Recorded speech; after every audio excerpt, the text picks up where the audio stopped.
Hey guys, this is Margie the Bootleg Knitter, and this is take 2 because my mom came home and the dog started barking, and instead of hitting pause, I hit stop, which was really kind of stupid of me, but whatever. So hey, how you doing? Today is my dog Axel's 12th birthday, so that's what I'm celebrating this January 20th, that Axel's 12. He is an awesome dog. He's like one of my babies. He's just the best. So happy birthday to my fur baby Axel, and you can see my pictures on Instagram under the Bootleg Knitter. So today, this is take 2 for books. So I'm rocking the flannel today. You like that? I went to the farmer's market this morning, which is in Leesport, Pennsylvania, an awesome farmer's market. And then tomorrow we'll be going to the Fairgrounds Farmer Market, which is actually in Reading. But I kind of think of it as part of Leesport, but it is actually Reading. And that's another great farmer's market. So, but I'm rocking the flannel today, and I'm a little disheveled because my husband put in awesome cabinets and I've been organizing all my yarn. So I was just downstairs for the past hour and I got 2 of 4 cabinets done. But that's not that much. I have a lot more to do. I have a lot of yarn. So one of my goals this year, I think, is to try to cut my stash down by maybe a quarter. I still probably will end up buying some yarn because I just can't help myself. And I also want to support a lot of the people that I follow on Instagram who are small business owners and who make some beautiful, beautiful yarns. So I know I'm probably going to buy some yarn this year, but I'm really going to concentrate on also cutting down with my stash. So like I was saying, this is part 2 with books. So I'm going to start with another knitting book that is one of my go-to books, as well as the ones I mentioned before. If I'm looking for something to do, I want, a pattern. So I wanted to make a pillow cover for my daughter. She asked me to make her pillow cover for Christmas, and I wanted to put like a nice heart pattern on it. So I went to this book. This is the Encyclopedia of Knitting by Stanfield and Griffiths. I know it came with a paper cover, but this is like, I think from the year 2000. Let me check. It's by Leslie Stanfield and Melody Griffiths. The Encyclopedia of Knitting. I'll show you the inside because that's much prettier than just the plain blue outside. And I got this book a while ago, and it is from the year 2000. Yeah, I was correct. So it's really good. It talks about technique. It has a lot of different pattern ideas. So again, it's a great idea book. Okay, I have a lot of books on spinning yarn. So I started spinning, being a history person. I'm like, oh, where does yarn come from? Let me check into this. So I began to look into drop spindles because I really wanted to understand, how does yarn work? I didn't want to go right into the spinning wheel concept. I wanted to start, from the basics. So I got some fiber. It wasn't from a sheep. I think it was the Woolery that I ordered it from. Came to my house with a spindle kit. And I got this book called Respect the Spindle. And this is actually one of my favorite books. I think I've read this 4 times. It's just phenomenal. It says, Respect the Spindle, Spin Infinite Yarns with One Amazing Tool by Abby Franquemont. And it really goes into all different types of spindle techniques. I tend to do more of I sit and spin. And that was because when I was learning how to do this, my son was at lacrosse practice. My daughter was at swim practice.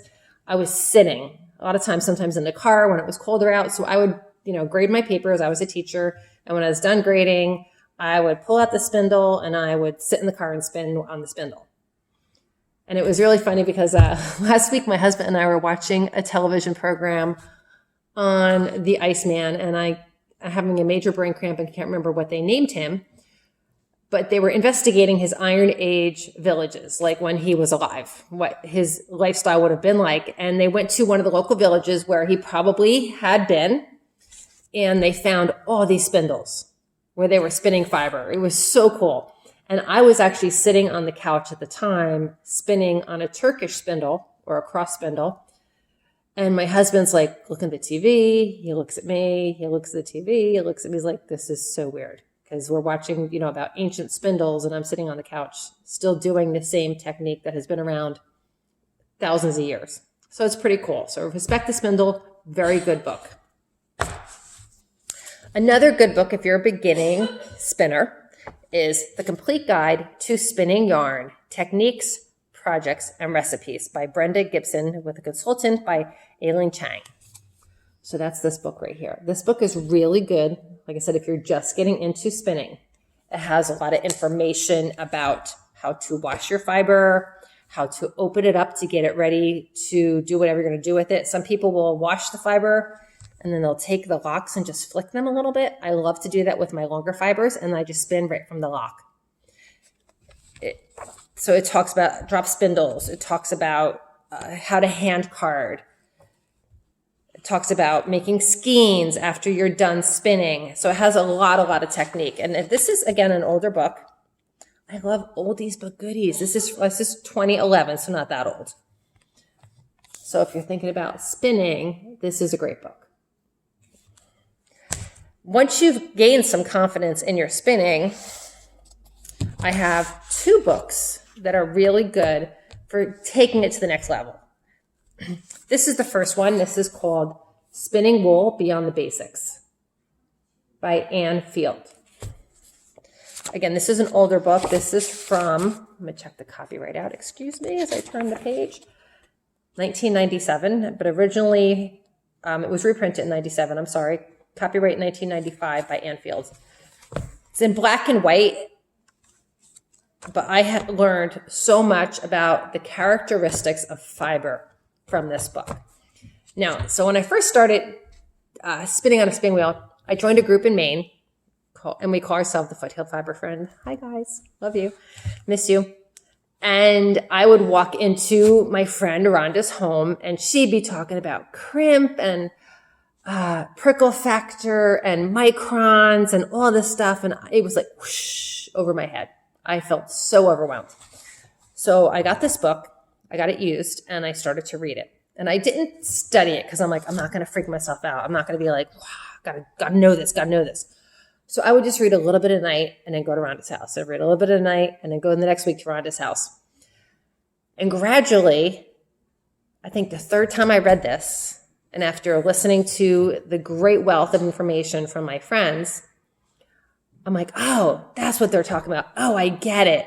So you don't want to like overwhelm yourself with, the technical terms. Learn gradually. It's really the best way. Just, practice and learn and have fun. That's really one of my life mottos, is to have fun as much as possible.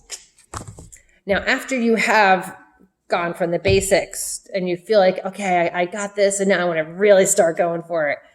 This is a phenomenal book. It's called The Spinner's Book of Yarn Designs, Techniques for Creating 80 Yarns by Sarah Anderson, with a foreword by Judith McKenzie. I love this book. I love the pictures. Look how beautiful that is. It's like you can touch it. It's so nice. And I write my books. That's really bad. This is a newer book. This is from 2012. I just love the pictures. Look at this yarn. Look how beautiful that is. Kind of looks like pasta with colored noodles on it. But it's absolutely gorgeous. It's beautiful. So this is a phenomenal book. All right, so now you're into spinning. This is great. Now you want to dye, but you don't want to do chemical dyes. You want to do natural dyeing. And I have done some natural dyeing. I've dyed with different types of onion skins. I've dyed with dandelion. I've dyed with paprika. I've dyed with turmeric. So I got this book, The Handbook of Natural Plant Dyes by Sasha Dewar. Personalize your craft with organic colors from acorns. I have not done that yet.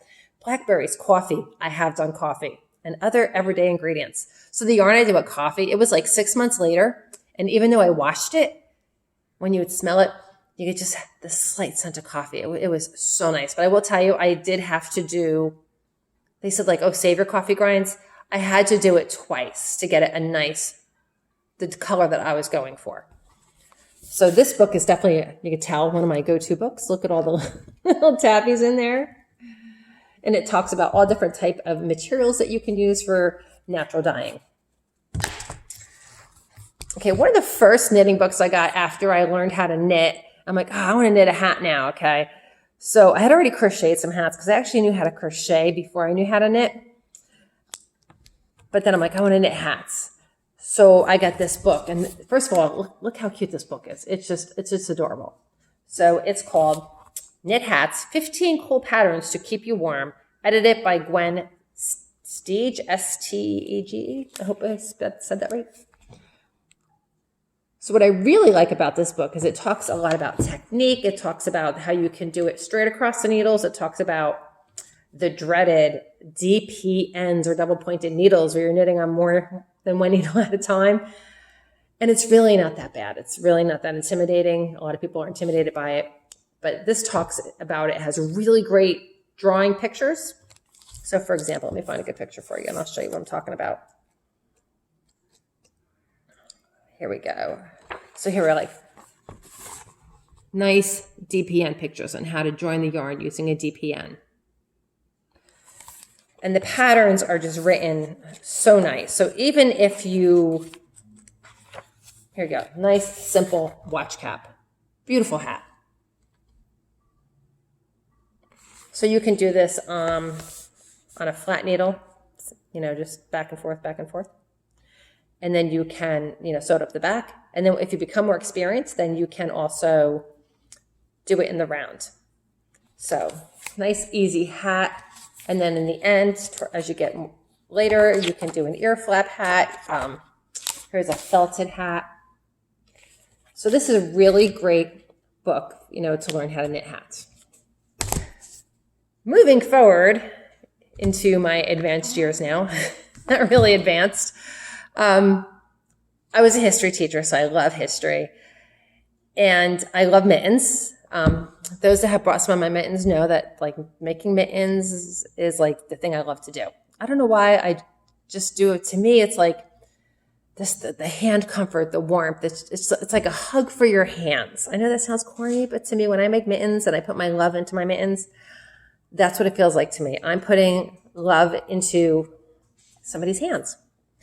So I saw this book online. It's by Anne Bardsgaard. I hope I pronounced that right.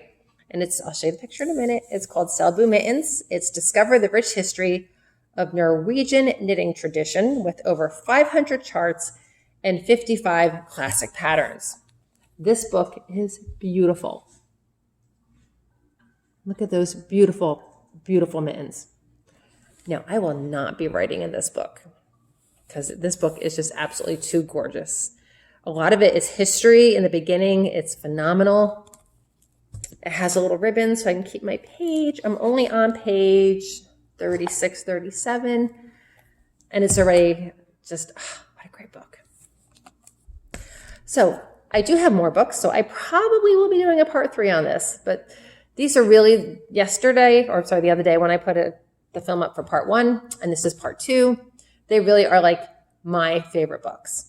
But I will be sharing more because I do have some more books I can share that are really, really good. Okay, so you guys have a great day. And come see me on Instagram, The Bootleg Knitter. Thanks. Have a great day.